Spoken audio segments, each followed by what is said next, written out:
Odhiambo machielo nyakorom gajwang' arwake chendo ni mar rameny piny en wuok tich en geno mara ni iriyo makare en tarik 4 dwe mar 12 waiko ni matho odhiambo makawuono kama oting'o mago motenre kod oula mapek mosekel gi koth mapek mar El Niño bende koro medo chwe pacho kae ka koro ma osebedo kakelo lal mar ngima kod dal mar mwandu wami mago motudre kod wach makono odhiambo makawuono ka bende mago mag siasa gi mago mag somo to wadhi goyo mbaka odhiambo makawuono chendo mar rameny piny twak kwa makawuono wadhi go mbaka gi jagoro mongirore migao mar somo kata bad migao mar somo kata riwruok ma jopuonj mar Kupet mana kelo Misori wadhi ng'eyo weche go motenre kod jopuonj mag junior secondary ponono ni owinjo beda ani iketo gi kanyo kaka nat gi Kupet osebedo gi yuarruok e wigino mananda ka gima gilaro jopuonj mag JSS wadhi ng'e adier mantie wach nyakol mag jwang' kotenre kod weche go mag somo wadhi go mbaka mana bang' weche gi manyien chendo ni mar rameny piny omiyo kete mana kae nikech twagno biro mana bang' weche manyien wachako gi mago mwami opek kwa saidho yie to yie biro koro yie dwago to jomoko nyobedo gi chien koni ji adek to winjo ka nyiso jokwang' ni ywa uru ngai motegno yie no dhi gore e kor yath to kapodi to yie gore kor yath mobarore mapiyo ywayo baka dhi kodwa. Ji ang'wen otho e masira mar oula Taita Taveta kae kaunti ma Migori miyo moro ne otho bang' yie mar ging'ielore e aora Migori ma sani opong'. The vehicle ilikuwa ime lose control ndio ikiwa imeteremka kwa barabara ya ile mteremko ya kutoka Naivasha kuelekea Nakuru. Ji abicho witongi magi masira marapaya manyoti more gwenge makikopei ya pama Nakuru kochomo Nairobi. Teenage pregnancies and early marriages. Now girls, I want you to listen to me. You are not a dumping tank for idiots to dump their rubbish. Nyasi mar kanyakla mar nyidendi kod wakeini makaluo no bagi Homa Bay ne jiwo lwenj kedo gi midhiero mahimogi. Jaloko marwa en Elizabeth Otieno bethulo mar miyo pachi lai marot machokari adek ochano no ka bende wantiere live Facebook YouTube duto arwake pachi odhiambo makawuono chendo ni mar rameny piny machiegni nyinga Lydia Okeyo. Jabit nyowi tongi magi bang' lori moro bayo yo kendo kelo masira e kar chiro makikopei pama Nairobi kadhi Nakuru. Lori no nyo bayo yo kendo gweyo ji ariyo kanyo kapok nyo donjo nyake ot moro mar mabati kendo nego ji adek manyoriko ni e budho margi. Ji mamoko manyo yudo hinyruok nyoringo do nyake od thieth ma Gilgil.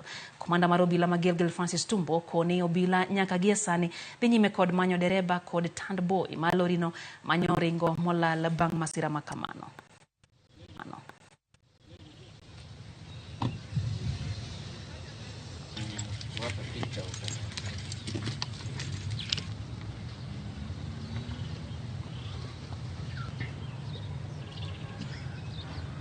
Niliweza kuona lori imeteremuka pale kwa ile mteremuko.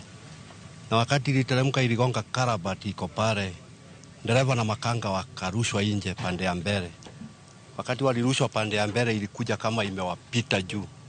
Wakati iliwapita juu ndio ilikuja ikaingia kwa hii yard na pool table ikapata watu wa pool table wakicheza pool. Na ndio iliweza kuwakanyanga wote ikaua watu 3 hapo. So the vehicle ilikuwa ime lose control ndio ikiwa imeteremka kwa barabara ya ile mteremko ya kutoka Naivasha kuelekea Nakuru. Wale watu ambao waliumia tuliwapeleka katika hospitali ya Gilgil, Mathare Sub-County Hospital.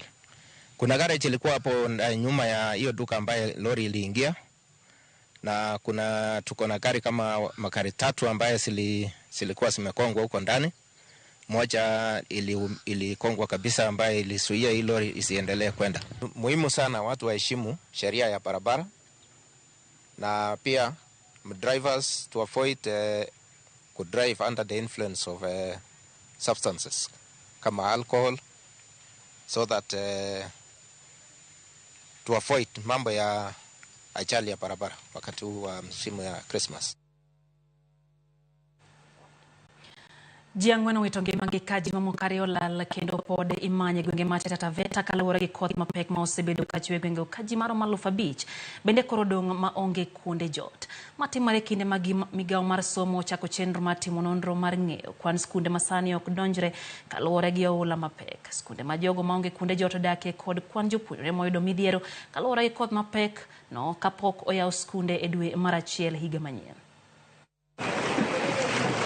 Midhiero mar koth mapek mar El Niño ma osebedo kachwe pacho ka medo nenore e moko kuom gwenge ma Thurka ka ji 4 oyangi ni owito ngimagi. Kama moko 2 olal kendo pod imanyo e kaunti ma Tana River bang' oula mapek ywerogi. Tumeogelea katika hao maji na kama si hao vijana tungeshikana nao hata watu wengine wangekuwa wamekufa. Kuna mama na watoto walikuwa na watoto wachanga angeweza kutoka. Si ndio tumeenda tukamokolea huyo mama. Hali si nzuri kwa maneiba hapa wa mashambani, mali yao yote imeharibiwa. Hata kama unaona watermelon yote tunayakuta huku na ukuta zimebomolewa, kwa hivyo si hali nzuri. Jodak magwenge mamsambweni kod Kaloleni e kaunti ma Tana River wacho ni oula mapekno nomonjo gi saa 9 mar otieno bang' aora ma Voi pong' ma omuomo kendo weyo ji mohingo 1000 maonge kuonde jot.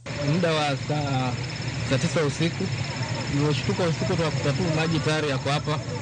Napenda maji yanyesha huko mlimani kutoka Taisa. Mimi nilipigwa na jirani yangu simu saa 9 akaniambia maji yanashuka. Tukishuka kwa nyumba tukapata tuko kwa maji tayari.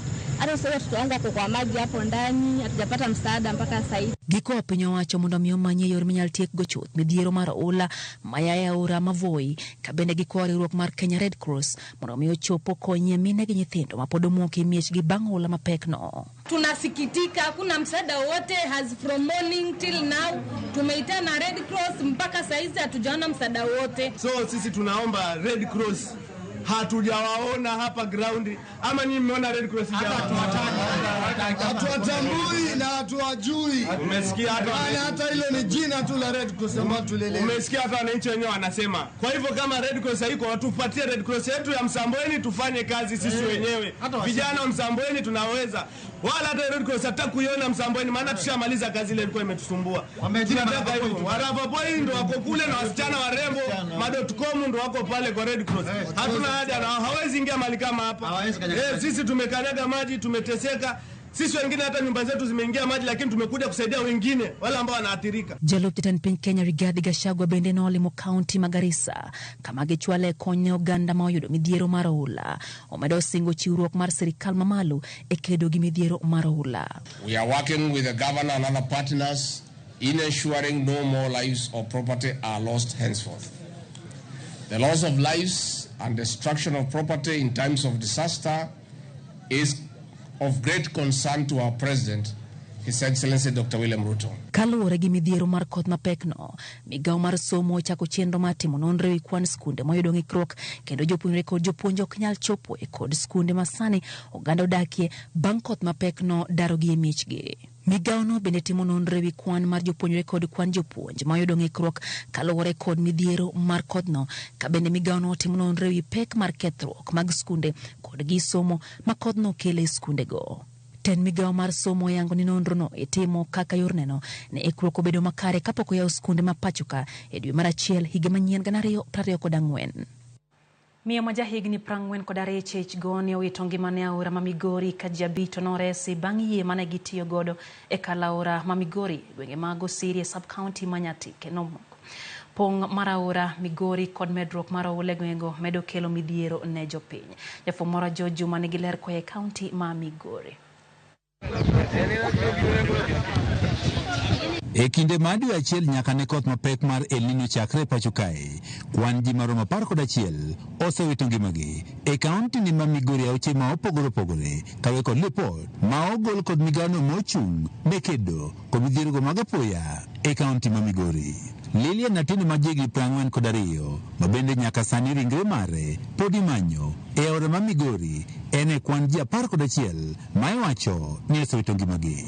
Yan yodhi gi pi no dhi kode pok oyude nyaka samo bi wawuene to rescue team osebiro ma the county government okelo nyaka sani ji 11 nyaka nyocha kodhi ni chakre ngimagi oselal kendo ok en gima ber kwa wito ngima kata mar ng'at achiel. Atieno ne piyo ywayo e kinde mane okalorano mar kuja ka otiyo kod yie e gwego mag Osiri e sab-kaunti ma Nyatike e okinyi mar tarik 3 mar dweni. Ne entie kod jima moko 5 mane oresi. Kanyo ma gikidhe piny wayudo ka piyo po.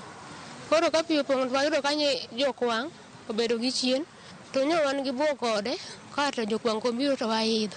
Kwaseidho yie to yie biro koro yie dwago to jomoko nyo bedo gi chien koni ji 3 to winjo ka nyiso jokwang' ni ywauru ngai motegno yie no dhi gore e kor yath to ka podi to yie gore e kor yath mabarore ma piyo ywayo baka dhi kodwa.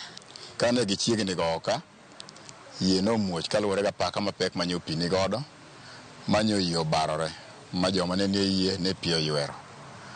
Kuom hawi maber kata hawi marach ji 5 nyo kony. Anyuola mare kod osiepe pod ogoyo kambi e genga orani ma Migori ka chendo mar menyo pod dhi nyime.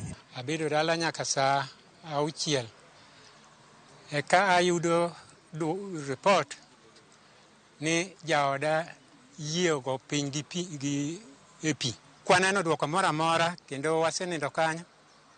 Pok waneno dwoko moro amora, koro an awacho mondo sirikal ong'i kaka nyalo konyowa.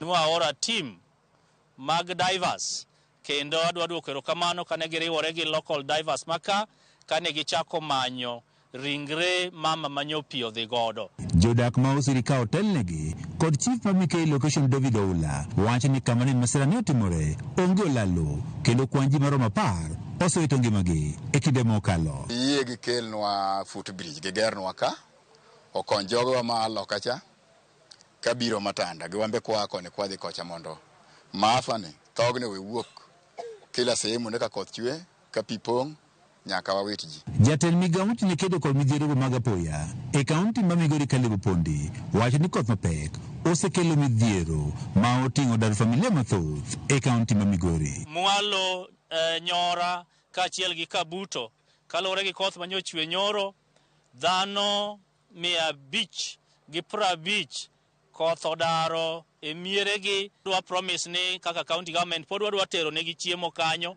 kaachiel gi kony mowinjore. Lipot yango ni malo familia 100 piyo sedare miechgi e gwego mag Central Kadem kendo gintiere e kuondego mag jot. George Juma, Ramogi TV, Migori. Gavana mar bengi maduong' mar Central Bank Dr. Kamau Thuge okoni kembe maromo 400 timo ohala mar hola e tok chik kendo okopuodhgi kod chike mato hola mag pesa e yo masani. Thuge nodwoko penje nyim komiti mar Senate kama bende olero ni Kenya odwoko chien hola mawuok e pinje maoko kendo keto maine hola ma pachoka. Jafwambo mar Walter Nyambaga ntiere kod ler mathoth. Ka odwoko penje nyim komiti mar Senate marango weche mag omenda, Gavana mar bengi maduong' The Central Bank of Kenya CBK Dr. Kamau Thuge kod jalupne Muge Wambua ne oyudore tago maliet kama ne gibedo kod tich matek mar lero gimomiyo kembe machiwo hola mag pesa yor simbe kokalo e mbui manyasani ok oseluwore kod chike ka oyango ni nitiere kembe mok tin ne 400 mosebedo ka chiwo hola ataro mar dwaro mar chik. People like Watu Credit Chair record turnover of 3 billion in a year, and yet CBK cannot detect 3 billion. Chair, are we even safe from money laundering? Looking at the issue of the Watu credit, to get the credit, the progressive, but especially these two that you say that they have not been licensed to carry out. So do you want to tell this committee that I can today wake up and open a Mutinda microfinance, and since I've not come to you for regulation, I still continue? Some of the entities mentioned there that have not been licensed, and there are others that have not even applied for a license, and there's only one of them that is licensed. Dr. Kamau Thuge okoni kembe machiwo hola koro ni kod nyaka dweche 6 mondo lure kod chike. Senators go bende ne ywak ni tiere kembe mang'wano mandu mag jopiny mangrem dwoko hola. Are you aware, Governor, and what are you going to assist us? Because most of these people are lending mostly border borders, and you have had situation where border borders are being recovered illegally. I mean, a number of border people have their border assets being recovered, even having equalized principal plus the interest that is remaining. As I said, we've licensed the 32, and I think there's about 400 that actually applied. before the deadline. And indeed, if they did not, then according to the Article 59 that you read, they were given 6 months. Or they're also investigated by the DCI. And we have had cases where the DCI or the BFID has come to us and said, we have come across this, are they regulated or not? And we say they are not, and then the normal criminal process will take place. Governor CBK bende okone kamiti no ni Kenya koro keto maine olama itimo pachoka. Kendo jwango olama wuok e pinje ma oko. Kaka yoro tego chumi ma pachoka. Bende okoni nengo mag dola pod medo idho. Ne siling ma Kenya. I expect the second half of the year to be fairly benign in terms of pressures on the interest rates and also pressures on the exchange rate. Confront the Treasury that where we need to stabilize the economy is by stabilizing prices. And of course, the highest prices have said is interest rate.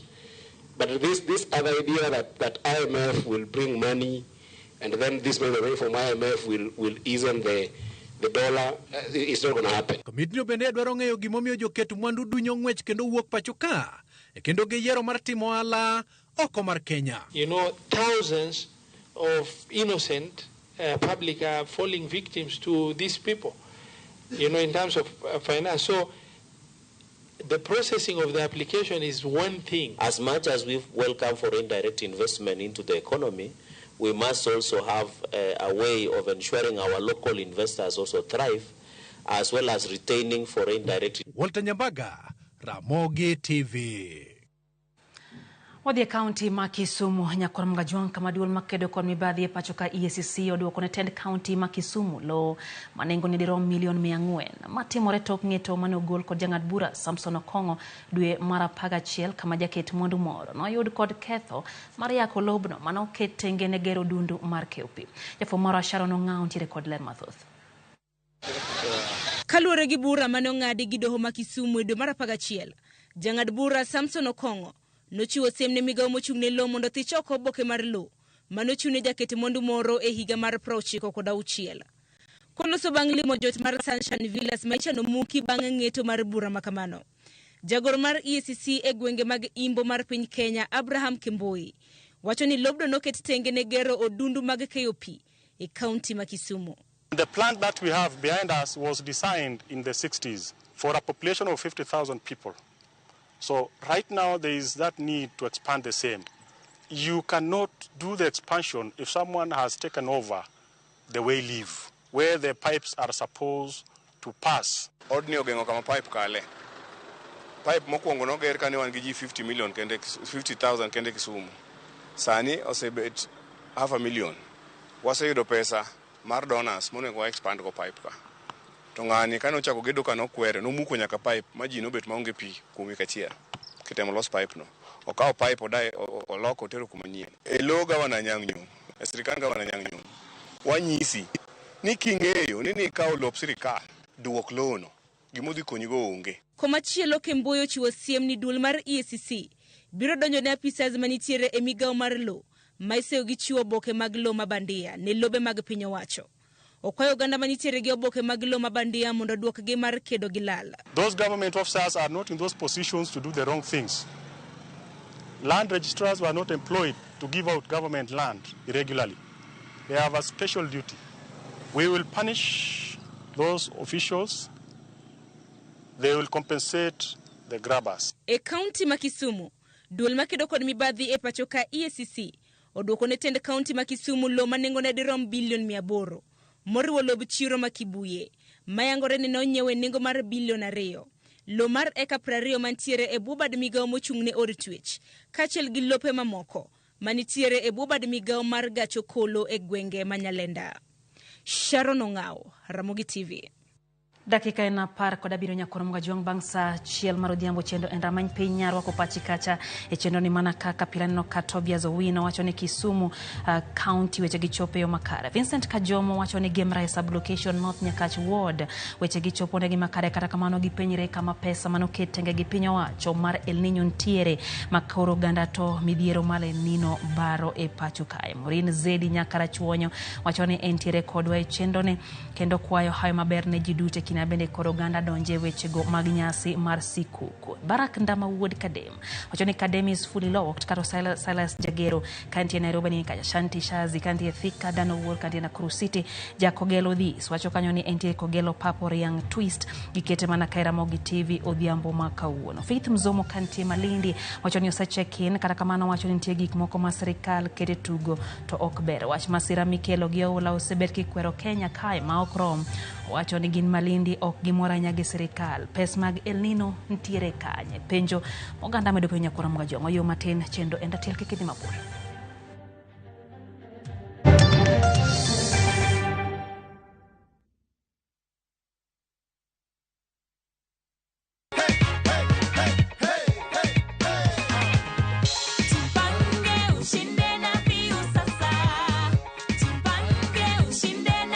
Nataka kuwajulisha na kuinsist kwamba we will only call our winners through the number 0709-767-000. That is 0709-767-000.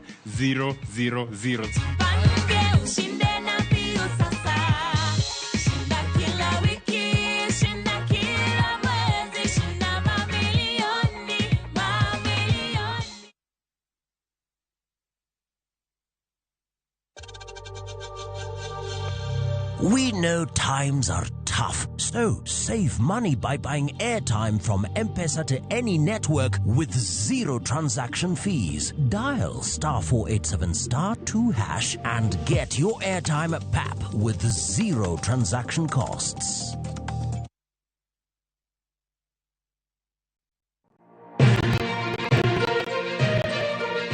Weche manyien mamulo dhod chunyi maiye gin mago machiegni kodi. Weche thieth, anyuola, ohala to kata rita. Ka otuch to wan kode. Kotimore skunde e gweng'u ne wedeni kata osiepe magi duto wan go. Wan kae mar neno ni ng'eyo gima biro kendo bedo gi ikruok motegno. Onegi ng'e gima timore e seche motimore mapiyo piyo. To mae e kamiyude wechego. Kenya en marwa waduto to RAMOGI TV en odwa to kendo wantie iye kanyakla achiel kaka onagi. Ma en rupiny kod mbaka oromo e RAMOGI TV. Sud machiegni mondo wago mbaka.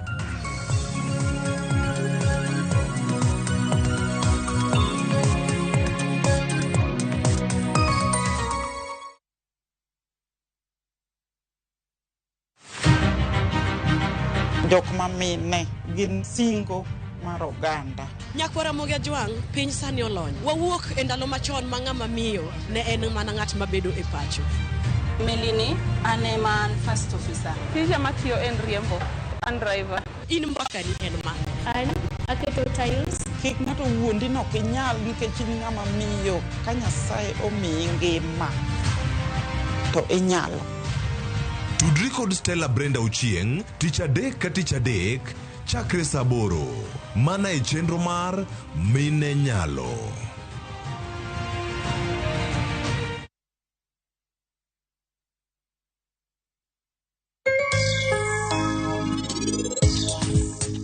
Meher, initimo na gima licha hinya. To kuom gima itimo no, okanyal ng'uono ni kata matin. To kendo okanyal ng'uono ni nyaka chieng'.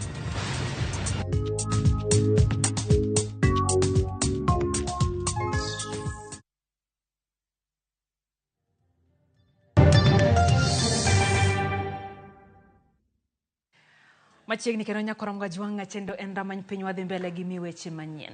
Jolony mamine sekta mopogore opogore mawuok e gwenge mag Kaluo winjore mar tiyo kanyakla kedo kod midhiero adek madongo ma oting'o gamo iye ma oiwe ki nyithindo manyiri, landruok kute mag ayaki kod lwenje mag kit chwech mathiro dongruok mag nyithindo manyiri kod joma mine e gwengego mag Kaluo. Winjruok ma kamano chopi romo ma okwongo mar nyina manobagi e kaunti ma Homa Bay.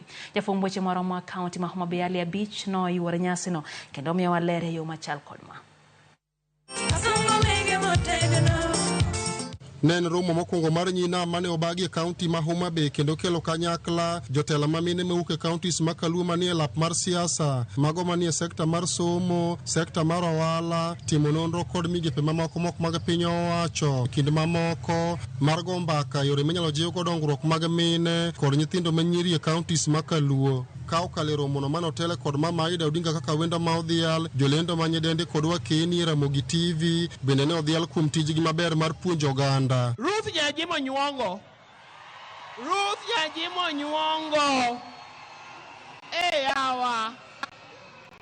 yawa dongwa moro anene kawuono live kendo wan kod Erijael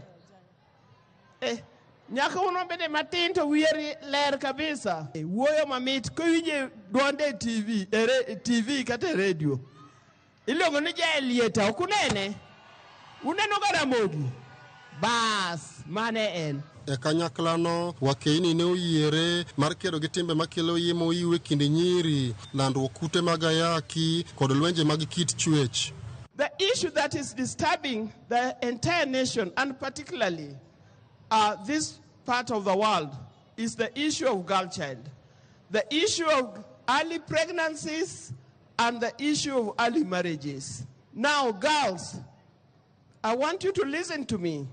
You are not a dumping tank for idiots to dump their rubbish. Mondo waked gi weche mowachnwa kae mag yemo hiu mag goruok manie udi to gi kute mag ayaki nyaka wariwre kanyakla mwawuog e duol achiel. Jod bura ma wakeni mawuok e counties makaluo ne okoni piny luo oseyudo wich kuot kaluwore gi wach rocho ratiro mag nyithindo manyiri masani koro gidwa kedogo ka gijiwo jopuonjre manyiri e piny luo mondo odimbre kendo kik gidonj e timbe moko manyalo winyo ngimagi. Ok wadwar ni ng'ato oket chilo kuom nyithindwa manyiri. Omiyo un bende nyithindo manyiri akwayo unia kolor skul kata ka okolor skul in gi tich mar ritori kaka nyathi manyako. Ka nyathi manyako omiya agulu to keto agulu e wiya to nyisa na milo aguchi ni ting'e kidembori kik miti po ni to ka waguchi ni imiya ji aguchi ni emoting'o pi mimodhe dala. Nyinam sikad nyinam sex with our young girls.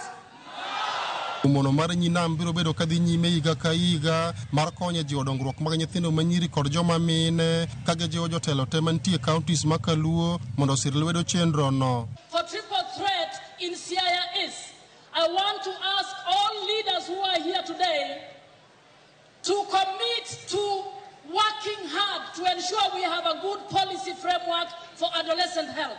Meeting wani kata romo wani gimonyalo kelo maduong' en ni wamedo jiwore mondo wamed timo gik ma impact weche machalo mag gender based violence machalo mag nyithindo matindo mamako machwanyore kapod gin e schools. Nyasi mar nyinam mano bagi county mo be ka ndio chope giko mar odiochieng' makawuono gi winjruok makende mar konyo tieko lwenje mag kit chwech mosebedo ka jimbore gwenge mag kaluo wach gamo iye mowiyo ki nyithindo matindo manyiri kaachiel kod wach bembo mosebedo ka medore counties makaluo. Ali Beach, Ramogi TV, Homa Bay. Nyakoro magajuang en nyasi mogundho mar Ramogi TV osebedo gi johera mage pacho ka mar hingo higni ariyo yamo. Pod en mor ne jota chenro mag Ramogi TV kaluwore gi chiwruok mar joneno mar siro dongruok mar wang' jowini to kod dongruok mar giwegi.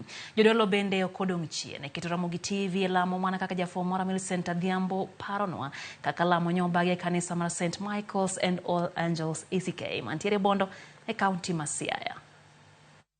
Nyasi no mar ndalo adek maringo higni ariyo mar Ramogi TV nyaka ne chake.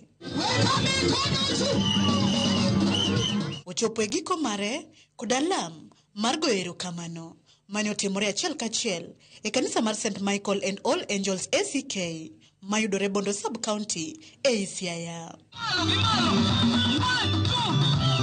Wende pako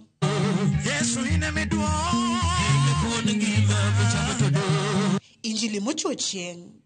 Aluongi ruoth mondo irom kod ngimagi wamondo nyinge yud pak kod loch kod entineneni nikech wakwayo magi kuom yie hapi e nying Yesu Kristo ruodhwa. Duto ne odhi nyime kendo weyo ka oganda omer kod wach gi hera mar Nyasaye. Chunywa dendi kendo chunywa paki nikech in Nyasaye maber. Jodolo mar kanisa no ne opoyo ahinya okang' mane okaw kod Ramogi TV mariwore kod gi alam mar duoko erokamano e yor lamo ne Ramogi TV kod oganda mane oyuoro kar romgi. Kone Jehova Nyasaye nagoni erokamano. Citizen wagon erokamano joramogi. Gone Nyasaye erokamano moseriti higa nite. Kitiye babno kendo kitiyo gi joramogi. Goni ruoth kata higa mabiro kendi chakimaka. Yes. Bang' yalo, jolendo ne omi gweth makende kod mo mogwedhi mar yie maong'ere kaka anointed oil. Anointing in the name of the anointed one. Jokanisa bende notiyo kod thuolono mar miyo Ramogi TV poch gi pak kod kek mane giloso ne puoyo chenro mar Injili kalo mane oriwore kodgi e nyasino maduoko erokamano. Praise and worship. Kotele kod jolendo mag Ramogi TV mateo chenro mar Injili kalo pako gi lamo motwere nokawo kore nyaka sa abiro mar odiochieng' kaka yorno mar dhialo odiochieng' mogik mar nyasi mar ingo higni 2 mar Ramogi e yo makende kod wach Nyasaye. On their behalf, I anoint you in the name of the anointed one. Millicent Adhiambo, Ramogi TV, Bondo, Siaya County.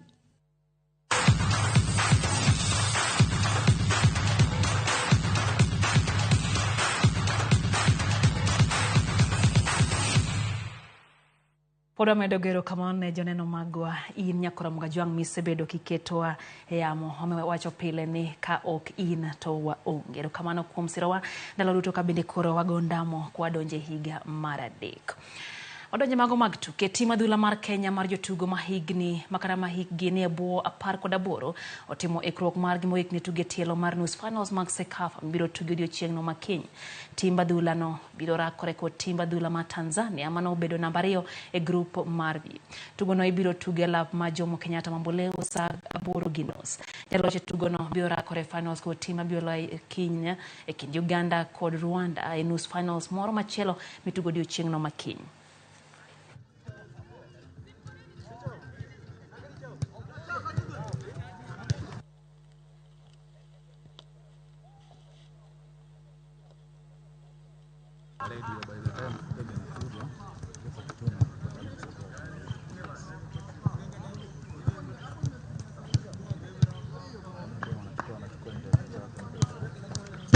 I can say the team is equally good as us, so we're expecting a competition, a good one.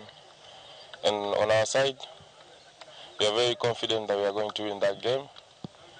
And of course, there's a lot of pressure from the fans, and especially us, we are home. So it's a must that we have to do our best and win that game. So we are equally prepared for the task. Hiyo pia inatuonesha si kitu, inatufunza kuwa hapo nyuma tunafaa pia tukue ngangari juu one of the objective ilikuwa ni tuweke clean sheet hadi mwisho wa hii tournament, lakini tumeconcede moja. So tutaendelea kuwa ngumu hapo nyuma, hatutaki mabao. Wasini cha kawaida. Tumewaandaa vizuri kwa sababu ukiangalia tangu mwanzo tuliwaambia sisi tunataka kufika finali na tuchukue kombe. So kila mtu akili yake yote anataka kuchukua kombe, tutaka kujua ni majirani, tutaka kujua nani. Mtu yote atakuja mbele tukasema tutacheza naye vizuri tu. So maandalizi yetu yamekuwa mazuri juu tunataka kufika finali peke yake.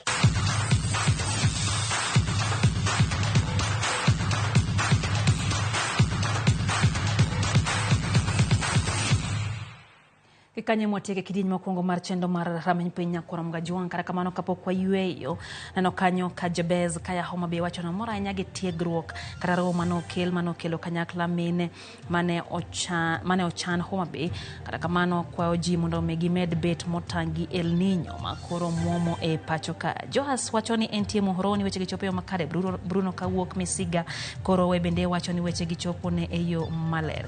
Commissioner Osiem Othira wacho ni omor gi nyinam ahinya to kata kamano pinyone yawuot nam to romo karang'o. Hang nwagombo ga achiel kuom yawuot nam moro biro kae nyakora mgajwang' winyiso ka bende nitie gima giloso ga ka yawuot nam. En twak ma bende wadhi go e mbaka enya sekta mar somo wadhi ng'iyo gima chalo ywaruok mosebede kiny Kupet gi Nat kata obedo ni wacho ni ok en ywaruok to jagoro mar Kupet Akelo Misori winyiso ler mar wach ni mane tielo mar 2 mar rameny piny. Yo matin aduoko twagno bandaka matin kende kikidhi mabor.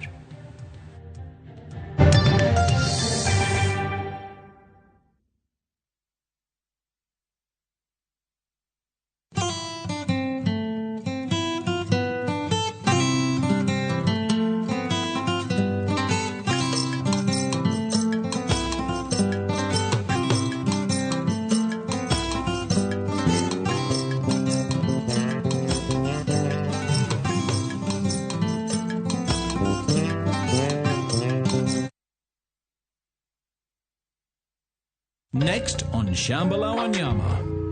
Hamjapanda ndege kwa sababu hamkunyoli wote. You live a sad, pathetic life. Between food and tithe, which is more essential. Hana, what your husband did is illegal. The bishops are ganging up against you. Sisi sio kama serikali. Mungu aongezangi ushuru. Shamba la Wanyama. New episodes available every Saturday, only on Viusasa. Riekni mag goyo witado kokelni kod Mabati Rolling Mills. Ka yiero kit witado midwaro ne dalani, penj mondo mi waranti ma ondiki. Odak na lubura kapok oloko rangi kendo en kod waranti. Seche mibiro ikori ne gedo, abotiri kum dila mar MRM. En ka isetiyo kode to weche mag gedo iloro choth. Ngori kukupata ni kitu ya kawaida. Ikija utajitoa vipi? Hapa Zenka hatukujudge, tunakujenga ujisort. Ingia Google Play Store, download Zenka na uregister to sort ngori zako.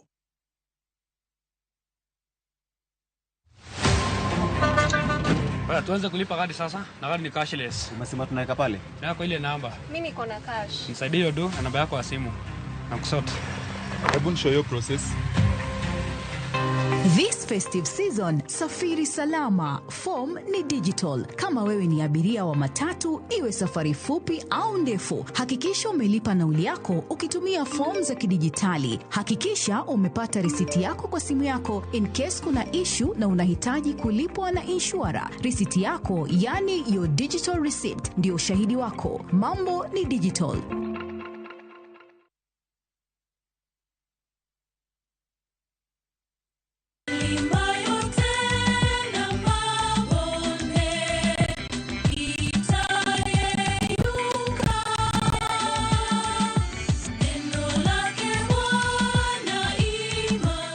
Hey guys, we are Team Family Voices. To get Simama Imara as your skiza tune, dial *811*575#.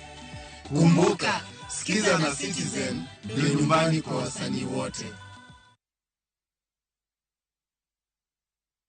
Jipange na Viusasa iko hapa sasa.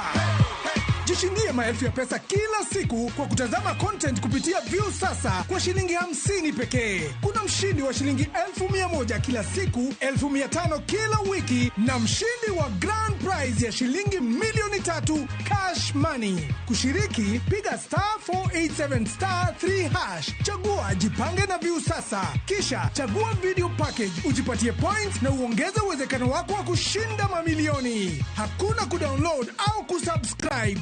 Unaenda tu nywe. Jipange ushinde mamilioni na Viusasa. Mamilioni. Sheria na masharti kutumika. Imeidhinishwa na BCLB number 2978.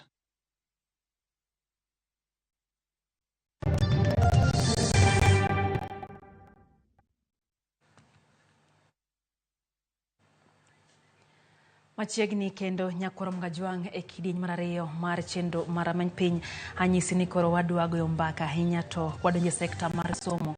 Nitiere gino ma bende jomoko osebedo ka chech go ni dobed yuaro e kind Kupet gi Nat kotenore kod jopuonj mag JSS kata junior secondary e bwo kit somo manyien mar CBC kata CBC mano kit somo bende sani koro thoth oganda nitiere kod paro mopogore anya to bang' piny Kenya noseketo haput mane ng'iyo weche manowinjo bed ni ng'iyo weche gi mag somo. Miyo en gima mbele koro dhi chako tie pacho kata kamano weche go mag JSS pod kelo tungni matin. Wadwa ng'e ni gin tungni koso winjruok. Mwalimu yena iluonge ni mwalimu iwacho ni wansa teacher unaweza teacher Mosenyi kwa Ramogi mokongero kama na inya Lydia kum nisa luonga monda chop Ramogi TV ka en niso ni omia ona maduong monda chop ka kura muso joturwa ni gadi loro kuro kiloro iga anoka koth bende chwe ji mang'eny yamo ywayo lema to kendo mondo watigi thuolo ni makende mondo wapur puothewa waik puothe nikech ok wang'eyo kata higa manyien koth ok dhi chwe koro waik chiemo yo maber to weche mag somo bende thago dwani mondo wakaw moko ma miriambo waket tenge to madieri to bende wawacha odiochieng' kata otieno kapok wanindo. Iwacho ni jopuonjo mariek ahero kaka isenyiso kaka jogi ti gi wach mar El Nino ginene gibedo kare. Yiena mondo wadonje twak ma kawuono wasebedo gi wach mabede jomoko chich ni en ywaruok e kind Nat gi Kuppet anyako tenre kod keto jopuonj mag JSS. Nyiswa ni to en ywaruok koso en mana koso winjruok mantie. Gima timore Lydia med wacho kandi en gima nuoyo kane ker masani okawo tich to noyudo ka nitiere tungni nikech nonego bedni wabedo wadhi e transition ma jo junior secondary ne dhi chako somo e grade 7 to nikech ndalo mana gi campaign both jo Azimio to gi Kenya Kwanza nowuoyo mang'eny e policy mag education ma bende jopiny nomiyogi kum ni mondo gikaw thuolo makende mondo gi declare ni to gin gidhi timo nang'o ka gikawo loch. Koro jo Kenya Kwanza nonyiso jo Kenya ni gidhi neno yo mar somo moloyo to mar CBC. Koro kanyo mana wacho chakorego kane ker okawo loch to kendo mondo agone erokamano nokawo somo kaka achiel kuom gik mokwongo mondo address mowacho ni ofom gimiluongo ni Presidential Working Party mondo ng'i somo mar Kenya to kendo kik gibed limited just to ng'iya somo mar CBC ende ging'i kata mana kaka somo chalo. Koro kanyo ende ma wach nochakorego ji nochiwo maoni margi kendo giwacho want to cut from the word go kane wasewinjo ka ji go mbaka mar domiciling gimiluongo ni domicile no gi dholuo ni koro wadhi kawo lwasi midhi some e grade 7 grade 8 grade 9 wadhi bedo primary school to wato ne wan gi jur mana wan go jok moko nokawo ni en piem mane kindwa gi jo KNUT to mano ne en nyawo mar paro ma ji osebedo ka nitiere go ni ne ok giwinjo position mano wakawo. Ne waneno ni junior school kata junior secondary ne en post primary curriculum itime secondary school somo kaluwore gi psychology mar learning ni kata mana lwasi misomeno be nyalo miyo somo no bedo gi ng'ikruok to kaluwore gi koro somo mar junior secondary ng'ikruok en go kaendi nikech ne nitiere curriculum design mano design learning areas kuonde mi ji yude rieko 14 to achiel kuom gi ne en kaka science achiel mano to wang'eyo pile to kendo kata gi kwan to gi kisungu Kiswahili gini gi geography gini ma okel nyaka home science nyaka art and craft ni penja ni napuonjango an major course manatimo ni ubeni apuonjo home science mano ema ane gi tiegruok mamalo ahinya anyalo sono nanga anyalo design kaka inayudo kitwiri maber ni design wako nanga merwako to kendo anyalo tedo ni chapat gi ring'o ma serious category just studies Merundo chapat maber. Arundo kabisa. Rolling pin cha amako kabisa kendo arundo kabisa. Koro magi gin gik manokel nyaka music gini okele curriculum. To noyudo ka ikruok mar jopuonj bende mar junior secondary nosema na major secondary school monyisgi ni koro nyithindo biro ikre uru. To nikech kaendi siasa demokrasi samoro ong'ado kon gi kon. Koro demokrasi mar jopiny nowacho ni no nyithindo gi potindo nyithindo gi weyo oso masomo butwa ka. Koro man waneno ka ng'ikruok. Nowacho ni maendi dhi rocho somo mar nyithindo gi. Nikech learning areas gin 14 to sikundewa mag primary schools ne ok osebedo staffed Kono dwano sude obed korka secondary school. Ok ni wadwar mane nena secondary school curriculum. Naturally ne en kuno. Teacher Service Commission bende kane omiyo jopuonj mane dhi puonjo kuno to ondiko ni posting of post primary teachers. Koro mane endo ne mokwongo en gima ne rieyo kanyo. To maduong' mogik ni koro kidhi puonjo secondary school curriculum ere kama ne wane gi pogruok gi pachwa. Jowa mamoko nyalo be ne neno ni ka dipono magi class 8 to magi junior secondary be grade 7 koro gin gidhi bedo gi ji matin. Koro primary dhi bedo gi ji matin. To ne wigi wil ni primary ne ose mainstream PP1 gi PP2. Mogech ni classes mana nitiere kanyo mana nitiere 8 jo no remain mana kaka gin. Gich PP1 ne nitie, PP2 be nitie nyaka grade 1 nyaka 6. Koro classes budong 8. To one neno mana the curriculum content. Koro curriculum content ni ma jok moko uwuoyo gi nyawo makata chieng' moro cabinet secretary mar education wacho ni beku kuma nitiere kanyo en mani jogo union gi laore. Mono ne en pando gik mane nitiere ma teething problem. Pando gik ma inyo ji. Ni science makro nigi wacho ni integrated science ne dhi formo gimiluongo ni the foundation mar selecting courses ma ji timo senior school. Tiyudo ka ot amje kiwacho ni nyar japuonj to kendo ing'eyo dwach dolo matin. Kata Yesu puonjo ni ng'at moro mofuwo nozichore ogero ot e kuoyo. Ka yamo nobiro to nogole oko. Ka ugero education foundation mare mise mar somo uno obedo mayom yom to koro ngeche ni education uno ok onyal konyo. To nitie target be mar manoketi ma e somo ni onego be ni omit. Wadwa bedo jok ma conscious gi the 21st century environment to kendo wambe wadwa bedo self reliant kendo onego be ni wan jok ma bende koro gima kamokalo to ng'eyo gino. Koro ka osekaw gini to Teacher Service Commission bende ka ichore to ndika jopuonj gi gima kisungu wacho ni arbitrary employment. Not knowing to what are the needs mag the 14 learning areas. To sikunde mag primary adi mantiere gi jopuonj manyalo puonjo the CBC grade 7 curriculum. Koro gikawa kawani kaka chon nocha japuonj primary nyalo puonjo everything. This is the thing. Ma kela penjo kae mwalimu. Mane kuma wach nitie. Mane kuma wach nitie en kata pod kata ni mayudo ni jogo se convince ka to pod akwira ni mane to pod okadok e chi. Koro temo wacho ni jopuonj go kawo gi oketgi to onge ng'eyo. Koro gima timore kaka jopuonj moro puonj anyisa puonj religious studies. Religious studies jadhi kamoro gi Kiswahili sama jadhi gi history. Tero ni religious studies gi history.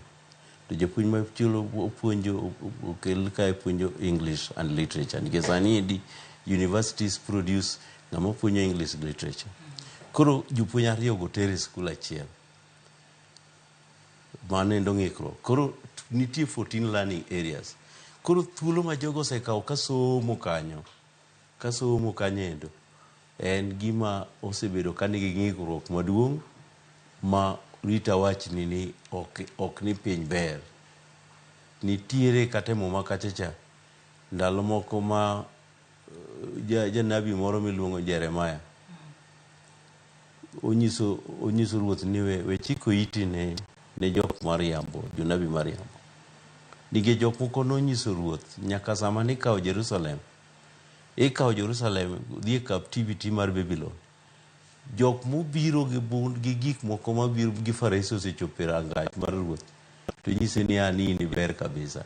Nyaka nokaw ruoth poter captivity koka ne ging'e ni kare Jeremiah mane nitie jelo ema ne wacho adier. Koro mae ndi gima osebedo katimore. Wan ywaruok mar membership ne ok nika.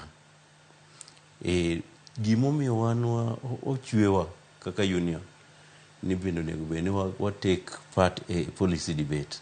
Koro debate mana wadonje ne ok wapando kitwa kane Professor Doti obiro karwa kendo ne gibiro vice chancellor mano biro kode ne nitiere the chairman of the team machon mana wasebedo go e committee mano loso CBC ni to gidhe vice chancellor mar Pwani University no kano biro irwa to nwanyisogi ni ne an event muparo ni koro kikwa okudwa mondo giniendi tere secondary to udi lei kata mana transition uwuok gi Kenya Institute of Curriculum Development mondo gilos curriculum mondo grade 7 obed primary school curriculum.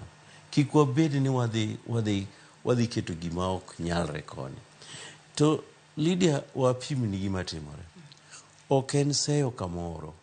Jopuonjo mopuonje primary school obedo taught. Gibedo prepared mondo gipuonj primary school. Kendo gipuonjo 8 or so learning areas. 8 or so learning areas.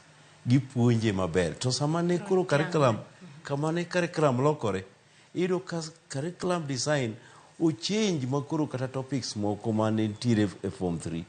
Gibedo spread mokel gi nyaka grade 7. Koro mano nyiso ni nitie jopuonj ma onge kod ng'eyo e onge kod ng'eyo modong kaendi. To kata king'iyo kuom mae, kanocha kawuono ne ng'ato orona appeal gi ayudo messages ma jok mayanya gimomiyo koko wawacho wachno sani dak nokwer. To gikia ni maendi was a political move mane the union ne onge gi teko mar geng'o. To mwalimu manyiso picha mane anyako tende kod sirikal ma wantiere go nyalo paro ni kone sirikal ni manyo mbulu wach mane gitemo wacho ne mano mar bero sekta mar somo ka gidonja dier ne gindiko jopuonj modhuro kendo gisebedo ka giwacho kaka e somo ka en achiel kuom gigo ma giwacho ni gisechopo singo. To king'iyo malong'o yudo ka erontie ng'ikruok gi kuonde ma bende pod utiere kawuono kaka koro wuoyo gitiyo gi weche mag somo mondo me kawuono kaka neno wawuoyo ni endi kadipo ni ariambo to kawuono ni ne nitiere counties mang'eny an kadonjo ofis tayudo notices mag demonstration malo 10 counties 10 ma Kenya ka. To kendo ka aneno ka kata mana branch na ma Migori anitiere demonstration kendo the executive secretary makanyo no address jopuonj. Kano jana dhi e bura e kuonde moko 4 mana wadhi e bura higa ka higa wan wabedo gi miluongo ni branch general assembly. Kana dhi assembly mar branches moko 4 jo junior secondary go endo o take over our meetings. Gibiro ma gikaw over our meetings ka ginyiso na ng'omiyo oketwa wapuonje e primary school environment. Koro gin to gidwa bedo primary school. Ok gidwar bedo kono. To ichuno gi mondo gibedi. To gini puonjwa ni endi bende ok kaka nyalo ichore ni chuno ng'ato ni mondo odhi oti environment moro ma ok odwar. Thothgi ne dwa biro Nairobi kawuono mondo gibi gimiel gi tim ma gidwaro timo ka Teacher Service Commission. To ne gichore adi 2 ni kuom oketgi ni gipuonje no gidwar to kendo iwacho ni nitie employment no kadieri. Employment no ndiki jopuonj 9,000 to 21,000 e higa mokwongo. First employment ne gin jok mondi kaka intern kendo chako nuo 21,000. Koro jok monuo 21,000 moko tam girumo dwe mar 6 gito pod ne gintie. To jok mar girumo dwe mar 12 ni to wuok ni street giwacho ni no in fact na okang'ia ni ibro penj na da tingo placard to mano bedo chalo ka gima mane andiko aseyogi ayudo placard ka gibiro magiweyo e office asali asari okinyi kawuono manyiso ni no confirmation no work. Iwinjo gidwaro ni mondo gibet confirmed permanent and pensionable term. To ndigi madamede wachni onge kaka sirikal ma waluoro machulo ne osuru mamalo kama ni nyalo ichore ni department malich machalo kaka somo ni tikete jorak ni jorak momako gine wege gine foreman education madwa lay foundation for senior school. Ma endi en tugo gi ok en tugo gi nyithindo kende magi to individuals to koro a country after 5 years. To wabro yudo ka waonge gi future nikech wan ok obi bedo gi piem manyasani ka wapiem kata mana gi jo Uganda kata gi Tanzania kata gi jo Rwanda. To soma Kenya ka osebedo kantero ngalo mamalo. Wan wasedhi ngalo mamalo ma kata kano chan waneno ng'ikruok. To kuond game ni che wamedo watemo mondo wa fix. To kwa fix gi trial and error makoro watimo sani. Ni kao ji jopuonji adek puonjo 14 learning areas in a school environment. Mabende okie nebo. School no endo okiketo okimiyo gi capacity mondo gitim somo ila. Kuri temo wacho ni pakruok mane serikal yiena luonge ni pakruok mane serikal osebedo ka wacho ni waseketo jopuonj mang'eny wasendiki tich. Onge impact mosekelo malong'o e sekta mar puonj. In Lydia ni intie ndalo mane Supreme Court owacho ne Jose Mio ne ote. Maya achiel kuom ote madwa mondo ing'e ni wan go. En ote kabisa. Nikech jok ma puonjogo ema wacho ni gima gitimo kanyonge. Koro manendo onge tiende mondo adhi kata nadhi timo survey. Luonge ni ote. En ote. Nikech gine wegi sewacho nang'owa ni gima gitimo onge. Awinjo kani wacha kotenre kod wechego mag placards mokelni. To nitiere mbaka mosebed kigoyo ewi jogo mabende koro dwan mondo ng'any jopuonjgo mapok ondikgi e yor adimba. Kata wacho ni joraka kiluongo gino. To chike mapacho kae, biparo ni giyie ne ng'amoko ndiko adimba mondo mi ochung' kendo ing'anyo ne ng'at mondike. Nikech nitiere jok mabende pod golo paro moko ni ng'at mapok ondiko adimba kata e yo mongirore e yo makare permanent kaka iwacho no onge gi ratiro mar chungo kendo ng'anyo nikech ne en mana ng'ama mako kumore wachano. Lydia, mano kisungu wacho ni semantics. Chik mar Kenya ka wacho ni all workers ok ondik ni ma intern kata ma permanent nigi freedom to picket kata to demonstrate. Koro miyo ka gitimo mano to gi explore rights magi. Koro achieving chopo gima gidwaro no ema yudo tek nikech gin giwegi kaka jo intern pok ne gidonje riwruok mar kupet kata KNUT nikech gina jo intern.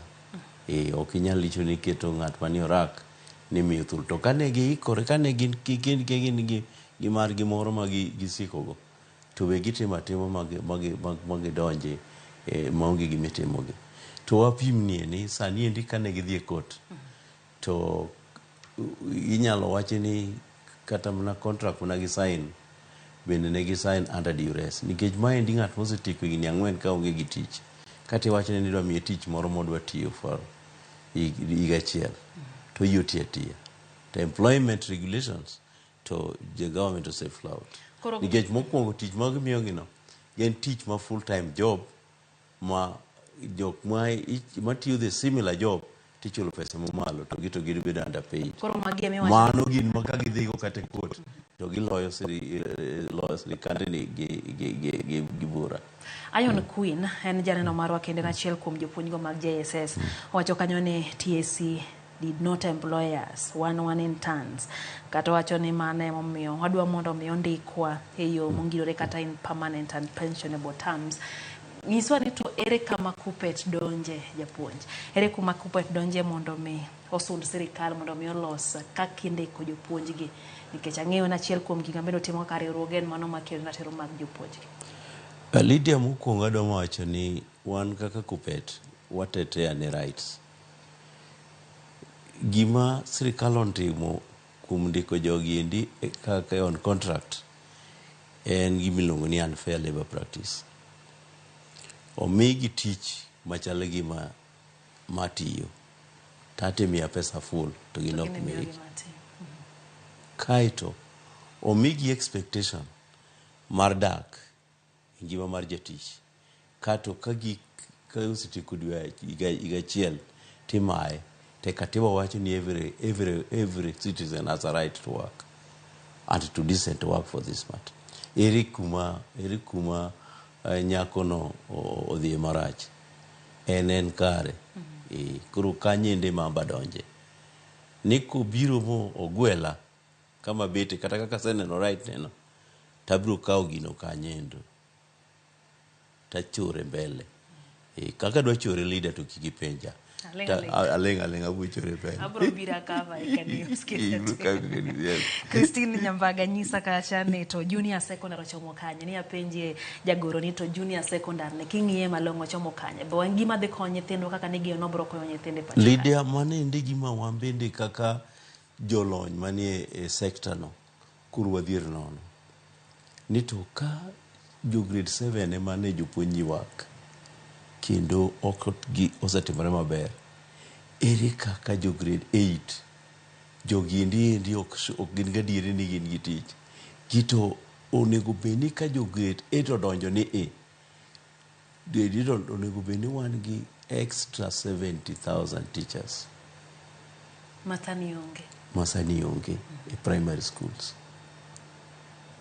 winjo gino wan gi 70,000 teachers maonge e primary school to wan gi an extra classroom ma jo form 4 seweyo to wan gi jopuonj monego puonje joka kocha koro idwa declare one section redundant to jok moko bende ok bedo utilized properly again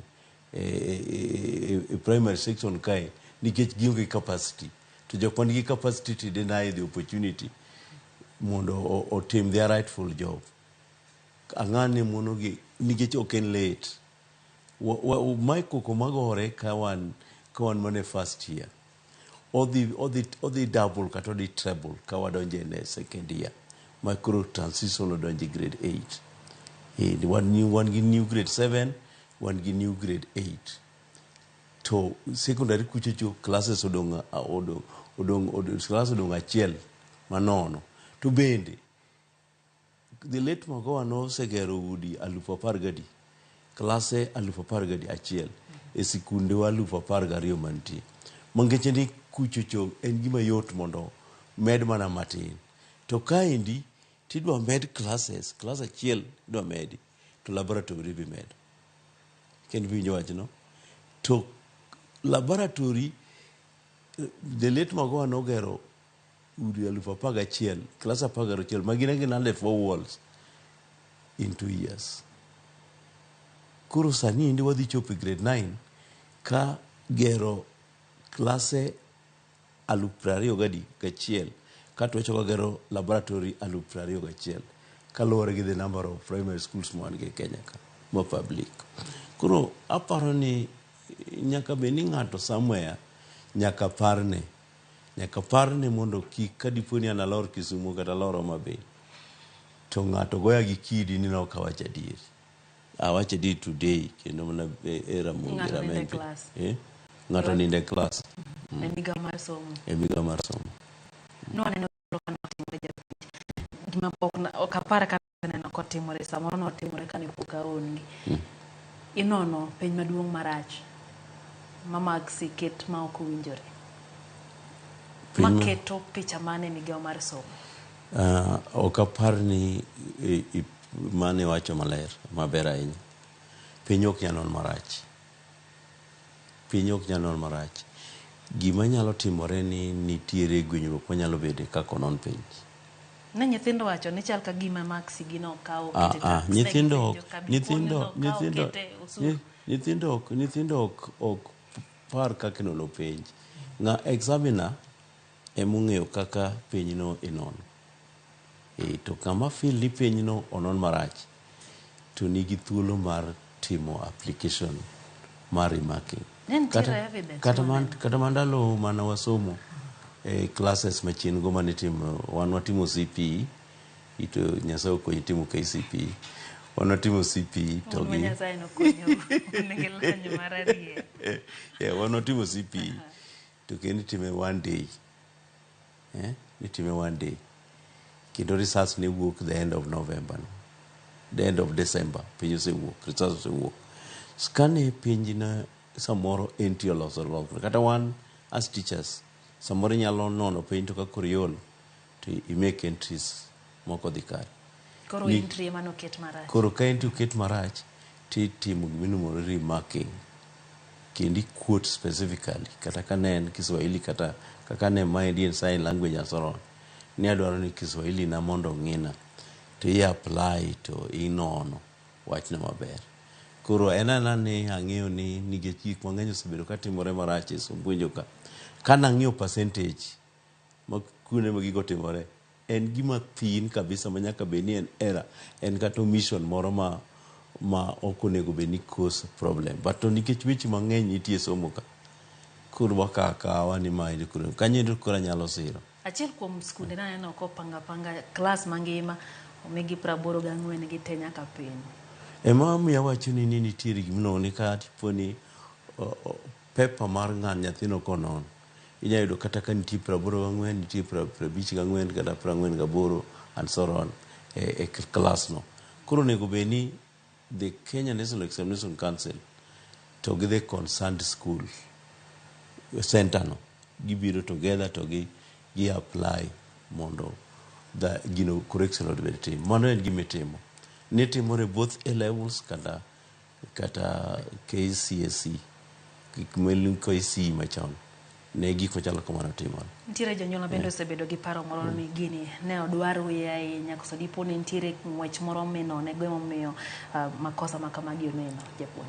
Mano waparo ni en nyawo mar neno gino kamano nikech naseneno kata kaka nitie moko manobedo sas manobedo risis gi ndalo 21 to mano ogol gi ndalo 22. Moko nobedo risis gi ndalo 20 to mano ogol gi ndalo 22. Koro awacho nanwayo ni nitiere gik mang'eny ma timore maricho e field mar education. Koro miyo ji gama wach ka gero to giketa ni maendi ma makosa manyiso ni jogendi en kama.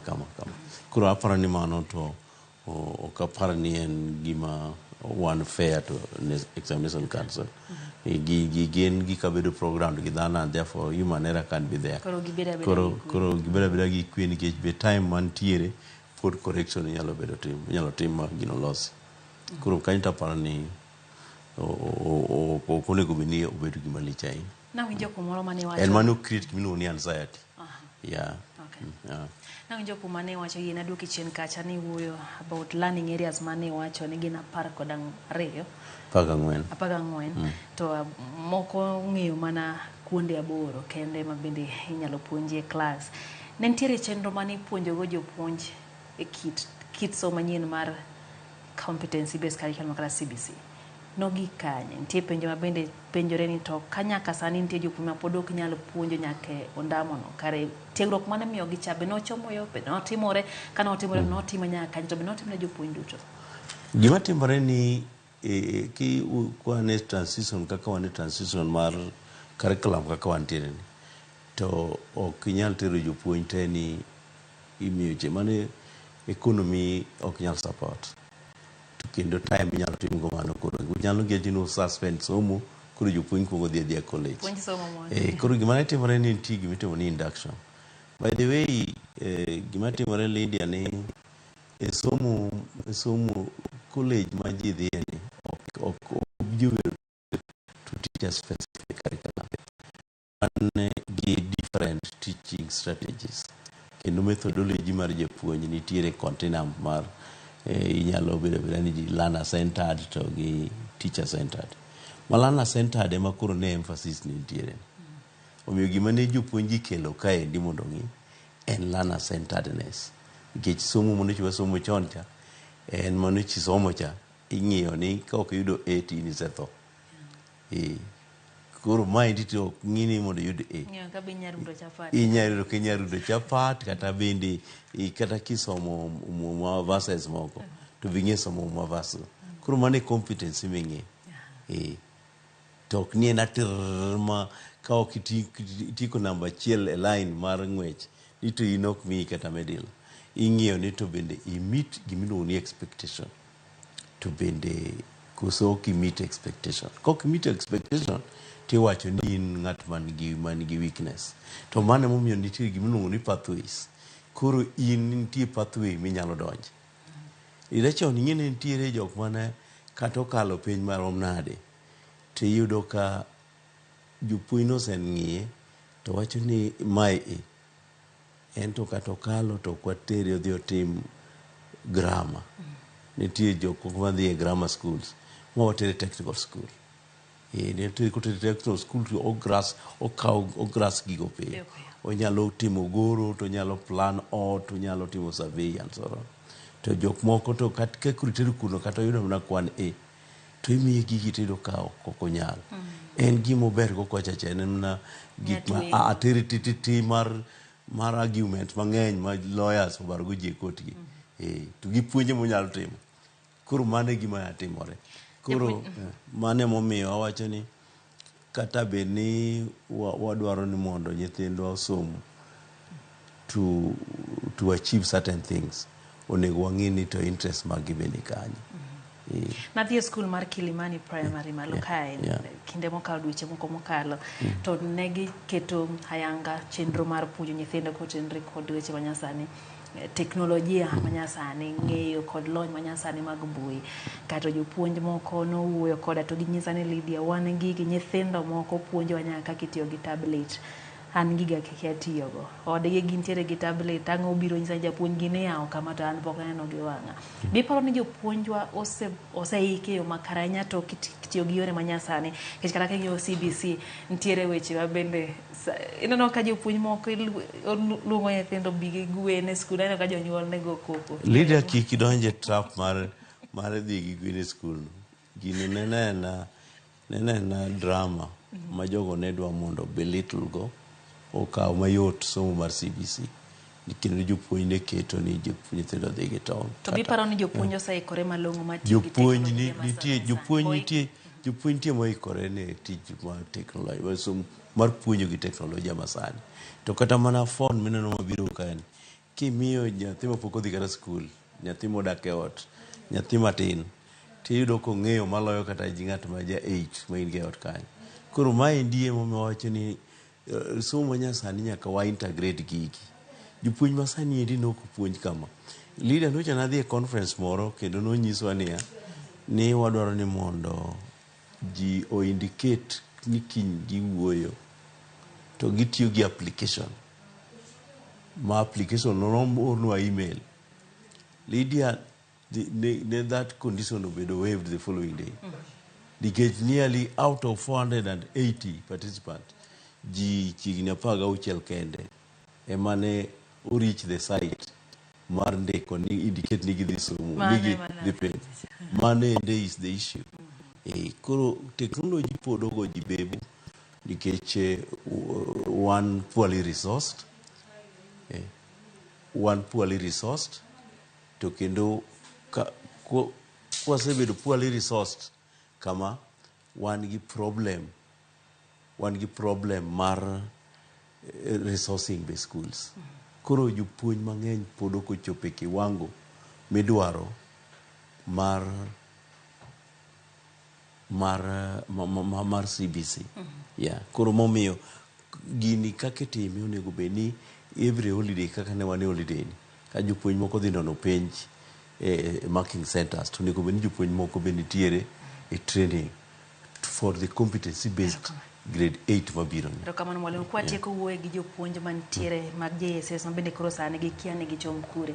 Nyamiyo wacho ni osekelo ni placard ngidwa mondo igong kwa tieko dakika achiel kende kwa tieko. Wacho, yes. Wuoye gi jopuonj go, inyisgi wach mogik kwa tieko. Adwa mondo akwa jopuonjwa mar jo JSS ni wan gi talks mosebedo advance. Waneno kaka piny bende ok yot ahinya. Wawuoyo gi sirikal mondo omigi extension mar another year. Ka sirikal ok nya chulogi. Kaeto wakwayo sirikal mondo chak ondika namba mar teachers. To mogik wachako kwayo ni mondo ji ore to waonap kaka government ni somo mar piny e teko mar piny. Ka ok watugo kod somo to ok wabineno maber mbele ka. Kik waket nyithindwa ma kata jopuonjwa obed kod koko mang'eny e lwasi ma kama gitiyo. Wamigi thuolo mondo gi chat the way forward, to kendo mondo wamigi kwe. Wachul jopuonj maber.